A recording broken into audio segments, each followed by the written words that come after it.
America और इत्तेहादियों में फूट पड़ गई। बौखलाहट का शिकार अमेरिकी सदर इत्तेहादियों को ताने देने लगे। बरतानिया और फ्रांस पर सख्त बरहमी का इजहार।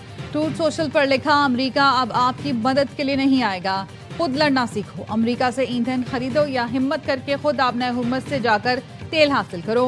फ्रांस ने इस्राएली तैयारों को अपनी सरजमीन से परवाज की इजाजत नहीं दी, अमेरिका इसे याद रखेगा। बरतानिया ने आबना हुर्मुज़ खोलने में मदद से इनकार किया, आप मदद के लिए नहीं आए, अब अमेरिका भी आपके लिए मौजूद नहीं होगा। CBS न्यूज से गुफ्तगू में कलाबाजी खाई कि ईरान के खिलाफ अभी जंग खत्म करने का इरादा नहीं। आबना हुर्मुज़ में अब कोई हकीकी खतरा मौजूद नहीं। मुख्तलिफ मुल्कों को आगे आकर आबना हुर्मुज़ के मामलात संभालने चाहिए। स्पेन के बाद इटली ने भी अमरीकी तैयारों के लिए फिजाई हदूद बंद कर दी। ईरान पर बमबारी में शरीक तैयारों को सिसली बेस पर उतरने नहीं दिया। अमरीकी तैयारे सिसली से बमबारी के लिए ईरान जाना चाहते थे।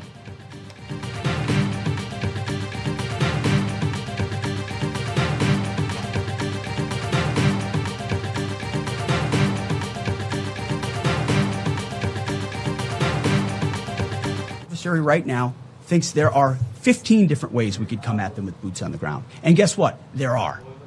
So if we needed to, we could execute those options on behalf of the President of the United States and this department. But if anybody has internalized the lessons of Iraq and Afghanistan as the first one, President Trump, to call them out for what they are, he's not going to repeat those lessons. And I think I've been very clear about that from the podium. America Iran जंग से फरार का रास्ता ढूंढने लगा। Trump इंतजामिया माजी के तल्ख तजुर्बों से खौफजदा। अमरीकी वजीर जंग का कहना है ट्रंप ईरान में अफगानिस्तान इराक का तजुर्बा दोहराना नहीं चाहते। ईरान के लिए बेहतर होगा अगर कोई मुआहिदा हो जाए। मुआहिदा मुस्तरद किया तो मजीद सख्त हमला करेंगे। ईरान में जमीनी कार्रवाई का ऑप्शन भी मौजूद है। जरूरत पड़ी तो 15 मकामात पर जमीनी कार्रवाई कर सकते हैं। आबनाए हुर्मुज़ सिर्फ हमारा मसला नहीं, दुनिया को आबनाए हुर्मुज़ के लिए काम करना चाहिए। अमरीकी अखबार वॉल स्ट्रीट जर्नल ने दावा किया कि ट्रंप आबनाए हुर्मुज़ खोले बगैर भी जंग खत्म करने पर आमादा है। रिपोर्ट के मुताबिक आबनाए हुर्मुज़ पर तेहरान की मजबूत गिरफ्त बरकरार रहने का इम्कान है। अमरीकी इंतजामिया को खदशा है कि आबी गुजरगाह दोबारा खोलना एक पेचीदा ऑपरेशन बन सकता है। अमरीका आबनाए हुर्मुज़ खोलने की जिम्मेदारी यूरोप और खलीजी इत्तेहादियों पर डाल सकता है। Who's paying for the cost of this war? Will those Arab countries step up to do just that? Well, I think it's something the president would be quite interested in calling them to do. I won't get ahead of him on that. सदर Trump अरब मुल्कों से जंगी खर्च लेने के ख्वाहिशमंद। तर्जुमान white house Caroline Levitt का कहना है सदर ट्रंप चाहते हैं अरब मुल्क जंगी अखराजात में हिस्सा डालें। ट्रंप 6 अप्रैल की डेडलाइन से कबल डील चाहते हैं। ईरान जंग से मुतालिक 4 से 6 हफ्तों की टाइमलाइन बरकरार है। अमेरिका आबना हुर्मुज़ का टोल टैक्स लेने की हिमायत नहीं करता। ईरान से मुज़ाकरात के लिए पेशरफ्त हो रही है। बात ना मानी तो ताकत के इस्तेमाल पर मजबूर होंगे।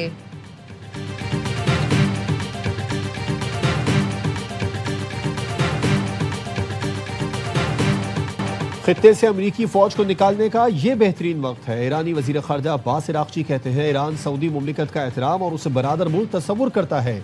हमारी कार्रवाइयाँ जारे दुश्मन कुव्वतों के खिलाफ हैं। दुश्मन अरबों की इज्जत करते हैं और ना ईरानियों की। जरा देखें हमने इनकी फजाई कमान का क्या हाल किया। अब्बास इराक़ची ने सऊदी अरब में तबाह अमरीकी तैयारे की तस्वीर शेयर कर दी। पासदारान इनकलाब की अल-कुद्स फोर्स के कमांडर ब्रिगेडियर जनरल इस्माइल खानी कहते हैं इसराइल नए रीजनल ऑर्डर के लिए तैयार हो जाए। नेतन्याहू ख्वाब देख रहा था कि खित्ते में सिक्योरिटी बेल्ट को वुसअत देगा। जंग के खात्मे का फैसला हमारी शराइत पर होगा। ईरान के सदर मसूद पेज़ेश्कियान कहते हैं जंग हालात को मद्देनजर रखकर खत्म की जाएगी। ईरान के मुफादात का तहफ़्फ़ुज़ हर कीमत पर किया जाएगा। ईरान का पाकिस्तान की मस्बत सिफारती कोशिशों का खैर मकदम। पाकिस्तान में ईरानी सफ़ीर रज़ा अमीरी ने एक्स पर लिखा ईरान ब्रादर मुल्क पाकिस्तान की खैर सगाली और मस्बत सिफारती कोशिशों को सराहता है। पाकिस्तानी कोशिशों का मकसद अमरीका इसराइली जहारियत रोकना और अमन की बहाली है। पाकिस्तान के फाल सिफारती इक़दामात खुशाइंद हैं।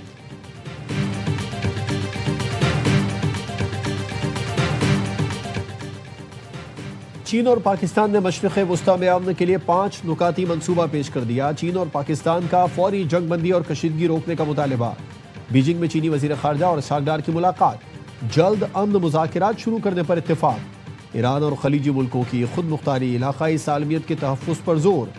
तमाम फ़रीक़ैन को मुज़ाकरात के दौरान ताकत के इस्तेमाल या धमकी से गुरेज की तलक़ीन। तर्जुमान दफ्तर खारजा ने बताया, तनाज़ात के पुरअमन हल के लिए मुकालमा और सफारतकारी वाहिद मौसर रास्ता करार दिया गया।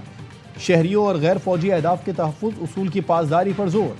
आबनाए हुर्मुज़ और मुल्हिक़ात समंदरी रास्तों को आलमी तिजारत और तवानाई के लिए अहम करार दिया। तिजारती और शहरी जहाज़ों की जल्द और महफूज आमदोरफ्त बहाल करने की अपील की गई।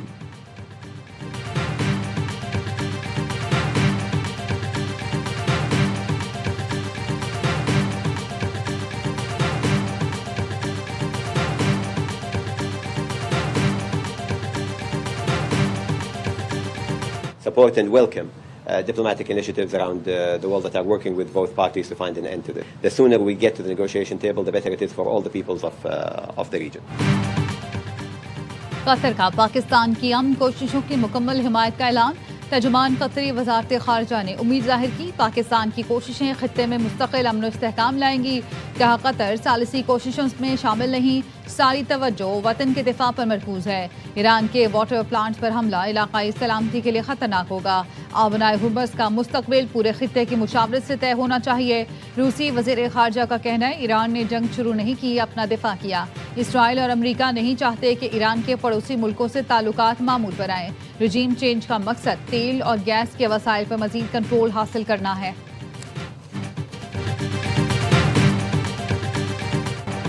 अमरीका का ईरान पर बंकर शिकन बॉम्बों से हमला। अस्फहान में 2000 पाउंड वजनी बॉम्ब गिराए गए। मिसाइल बनाने की फैक्ट्री और असलहे के गोदाम निशाना बने। अमरीकी सदर डोनाल्ड ट्रंप ने अस्फहान पर हमलों की वीडियो पोस्ट कर दी। दारुल हुकूमत तेहरान में इसराइल और अमरीका ने 80 से ज़ायद बॉम्ब गिराए। बमबारी के बाद कई मकामात पर आग लग गई। महलात शहर में रिहायशी आबादी पर बमबारी, 11 अफराद शहीद हो गए। ईरान के इसराइल पर जवाबी वार जारी। तल अबीब और हैफा समेत दीगर शहरों में बैलिस्टिक मिसाइलों, खुदकुश ड्रोन्स की बारिश। पाल ज़ारा ने इनकलाब का कहना है, हमले में इसराइल का कमांड एंड कंट्रोल सेंटर तबाह कर दिया। मकबूजा बैतुल मक़दस में भी इसराइली फौज के ठिकानों को निशाना बनाया गया।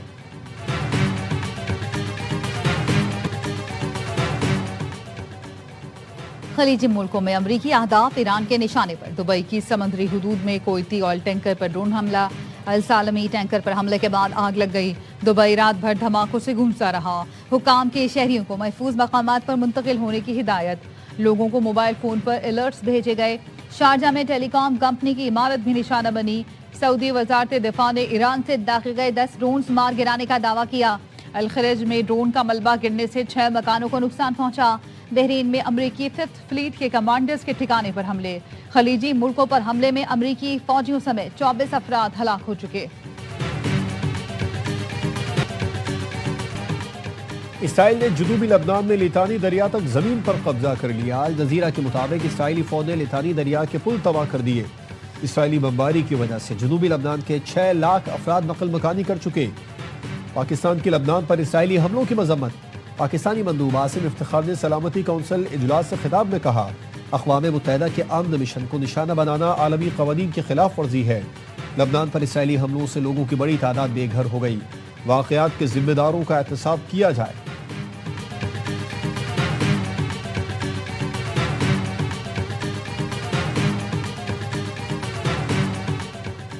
पेट्रोलियम कीमतों, टारगेटेड सब्सिडी पर वफाक और सूबों के दरमियान अहम मुशावरत।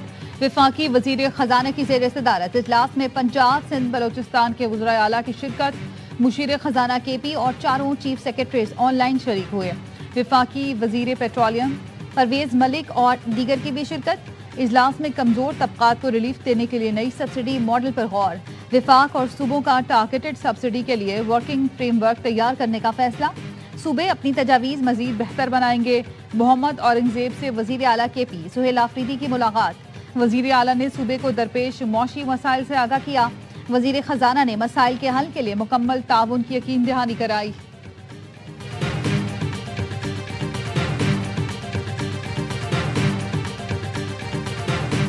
मेरा अपना अंदाज़ा ये है कि फर्स्ट राउंड इम्पैक्ट जो होगा वो तकरीबन 4% इजाफा होगा अफरात ज़र में, और वो 7 से बढ़कर 11% तक जा सकता है।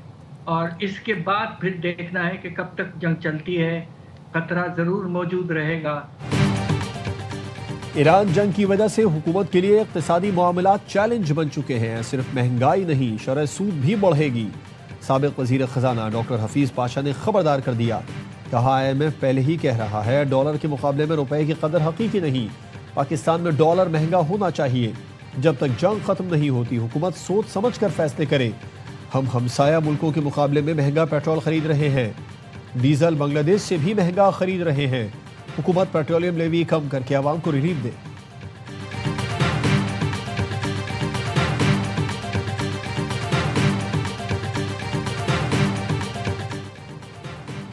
वज़ीर आज़म शहबाज शरीफ से बिलावल भुट्टो की वक्त के हमरा मुलाकात, मुल्क की मजमूई मौशी और सिक्योरिटी सूरत हाल पर तबादला ख्याल। बिलावल भुट्टो ने वज़ीर आज़म को किफ़ायत शुआरी पॉलिसी से मुतालिक पीपल्स पार्टी की तजावीज़ दी।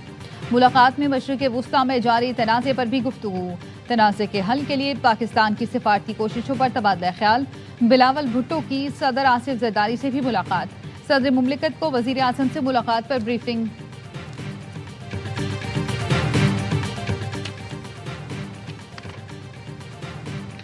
डेरा इस्माइल खान में फायरिंग से 6 अफराद कत्ल, 2 जख्मी हो गए। पुलिस का कहना है कि गुज़िश्ता रात छीनी गई 3 मोटरसाइकिलों की तलाश के लिए आए तो मुखालिफिन ने फायरिंग कर दी। लाशियों और जख्मी अस्पताल मुंतकिल। कत्ल में मुलविस मरकजी मफरूर मुलजिम जुल्फ़िकार मरवत पुलिस मुकाबले में हलाक। मर्दान की तहसील रस्म में मार्बल की कान में धमाका, लैंडस्लाइडिंग से 12 अफराद मलबे तले दब गए। मलबे से एक और लाश निकाल ली गई। जाँ बहक अफराद की तादाद 9 हो गई। 3 अस्पताल में जेर इलाज। हादसा पहाड़ी इलाके पलोढेरी में पेश आया। वजीर आला ने नोटिस ले लिया। जख्मियों को मौसर तिबी इमदाद फराहम करने की हिदायत। कराची इंतजामिया डेयरी फार्मर्स के आगे बेबस। महंगाई में पिसी आवाम पर एक और बोझ डाल दिया गया। फी लीटर दूध की कीमत 20 रुपए बढ़ाकर 240 रुपए कर दी। अप्रैल के लिए LPG की कीमत में 78 रुपए फी किलो इजाफा। नई कीमत 304 रुपए 12 पैसे फी किलो हो गई। ओगरा ने LPG की कीमत में इजाफे का नोटिफिकेशन जारी कर दिया।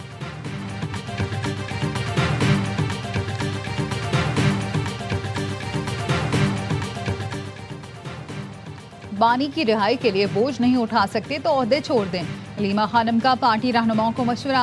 गोरखपुर नाके पर मीडिया से गुफ्तगू में साबिक वजीर आजम की बहन ने कहा, भाई कैद तन्हाई काट रहे हैं, रिहाई के लिए दबाव बढ़ाना होगा।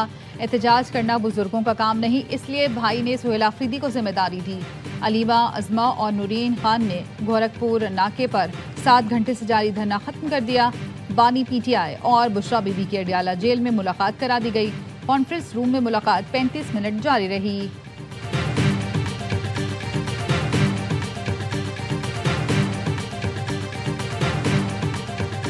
सब हैक हो गया, लोगों से कोई इन्फॉर्मेशन वगैरह लीक हो रही है। मुझे तो कंसर्न जरूर है। मैंने FIU को फौरन रिपोर्ट कर दिया। व्हाट्सएप को मैंने ईमेल भी किया हुआ, लेकिन अभी तक जो मुझे नजर आ रहा है वो एक्टिव है। मेरे फोन में कोई ऐसी चीज नहीं है। मैं तो हमेशा अपना फोन मेरा अवेलेबल होता है। चेयरमैन PTI बैरिस्टर गौहर का व्हाट्सएप हैक कर लिया गया। बैरिस्टर गौहर ने बताया कि व्हाट्सएप पर उनका मुकम्मल इख्तियार नहीं रहा। उनका नंबर अभी भी एक्टिव है और लोगों से पैसे मांगे जा रहे हैं। फौरी तौर पर FIA साइबर विंग से राबिता किया ताकि डाटा का गलत इस्तेमाल ना हो।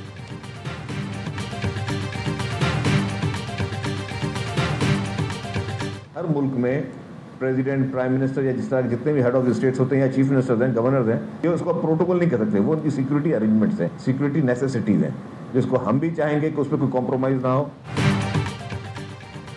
दौरा कराची के दौरान वजीर आजम के प्रोटोकॉल से मुतालिक सिंध के सीनियर वजीर शर्जील मेमन से सवाल। शर्जील मेमन ने कहा, मुल्क के हालात आपको मालूम है, इसको प्रोटोकॉल नहीं कह सकते। ये सिक्योरिटी के इंतजाम थे, हम नहीं चाहेंगे इस पर समझौता हो। सूबाई वजीर ने यूनिवर्सिटी रोड पर जारी तामीराती काम के बायस फिर शहरियों से माजरत कर ली। कहा, शर्मिंदा है, लेकिन इसमें हुकूमत की तरफ से कोई बदनीयती या नाअहली नहीं है।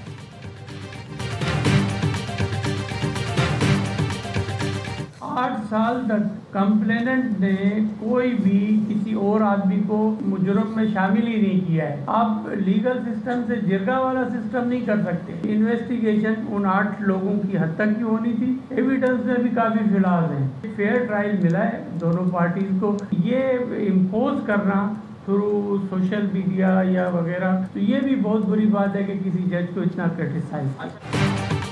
दादू में फरीकैन को फेयर ट्रायल मिला। मुद्दई ने जिन 8 लोगों को नामजद किया उनकी हद तक तफ्तीश की गई। शवाहिद में खामियां थी। जज सबूत मांगते हैं, ये तो मुद्दई का काम था। वजीर दाखिला सिंध ज़ियाल अंजार कहते हैं, सोशल मीडिया के जरिए जज पर इतना दबाव डालना, यह तनकीद करना मुनासिब नहीं। फैसले के बाद जजेस के खिलाफ प्रोपेगेंडा। डिस्ट्रिक्ट एंड सेशन जज का national cyber crime investigation agency को खत।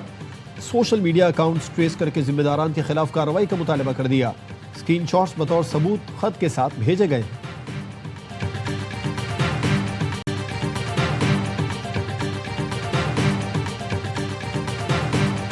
अली जफर ने जो हत्या की इज्जत का दावा किया था अगेंस्ट मीशा शफी, वो कोर्ट ने डिग्री कर दी और 50 लाख रुपए की जनरल डैमेज दे दी और कोर्ट ने कहा कि ये प्रॉपर्टीज़ पे डिसाइड किया है कि जो एविडेंस आया उससे ये प्रोबेबल नहीं है कि जो एलिगेशन मीशा शफी ने अली के अगेंस्ट लगाया है वो सच था। अली जफर मीशा शफी के खिलाफ हत्या की इज्जत का केस जीत गए। अदालत ने मीशा शफी पर 50 लाख रुपए जुर्माना आयद कर दिया। मीशा शफी इल्जाम साबित न कर सकी। मीशा शफी के हिरासत करने के इल्जाम पर अली जफर ने 2018 में हत्या की इज्जत का दावा दायर किया था।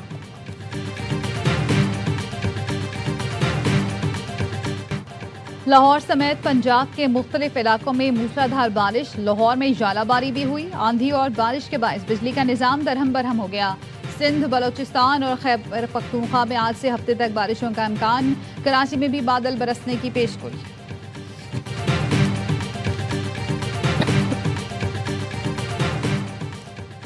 लाहौर में तेज बारिश की वजह से इस्लामाबाद यूनाइटेड और पेशावर ज़ल्मी का मैच मंसूख कर दिया गया। कज़ाफी स्टेडियम में गीली आउटफील्ड के सबब टॉस भी न हो सका। दोनों टीमों को एक एक पॉइंट दे दिया गया। टूर्नामेंट में आज हैदराबाद किंग्स मैन और मुल्तान सुल्तान्स की टीमें टकराएंगी। HBL PSL 11 के तमाम मैचेस ए स्पोर्ट्स बराह रास्त नशर कर रहा है।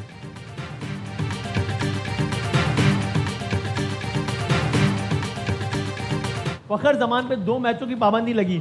लकी हैं, सस्ते में छूट गए या बड़ी पाबंदी लगी है? उन्होंने चैलेंज करा था ना, हाँ, उसमें 2 मैचों की पाबंदी लगी। अगर वो पहले एडमिट कर लेते तो 1 मैच की पाबंदी लगी। बॉल टैंपरिंग हुई है तो 5 रन की पेनल्टी दी। मैच रेफरी के पास गए हैं, उसने पेपर पे लिखा है 1 मैच का बैन है। HBL PSL का मकबूल तरीन शो हड़लमा पुरजोश। बासित अली कहते हैं फखर जमान पर इल्ज़ाम तस्लीम ना करने की वजह से 2 मैच की पाबंदी लगी। मान जाते तो 1 मैच की ही पाबंदी लगती। कामरान अकमल ने कहा फखर ने समात में जाने का फैसला किया तो बात बढ़ गई और 2 मैचों की पाबंदी लगी। अदाकार अहमद रंधावा बने मेहमान। किया वसीम बादामी के मासूमाना सवालात का सामना। खेला दिलचस्प खेल। मुस्तफा चौधरी आदि ने लगाया कॉमेडी का तड़का।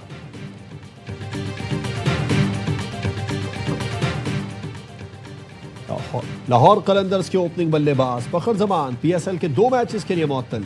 फखर को कोड ऑफ कंडक्ट की खिलाफ वर्जी पर मुअत्तल किया गया। ओपनिंग बल्लेबाज ने PSL मैच में आर्टिकल 2.14 की खिलाफ वर्जी की।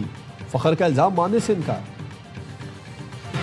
AFC एशियन कप फुटबॉल क्वालिफायर्स में पाकिस्तानी गोलकीपर की फाश गलती। साकिब हनीफ साथी खिलाड़ी की जानिब से मिलने वाला आसान पास मिस कर गए और म्यांमार के खिलाफ ओन गोल करवा बैठे। जिन्ना स्टेडियम इस्लामाबाद में खेले गए मैच में पाकिस्तान को 1 के मुकाबले में 2 गोल से नाकामी का सामना करना पड़ा।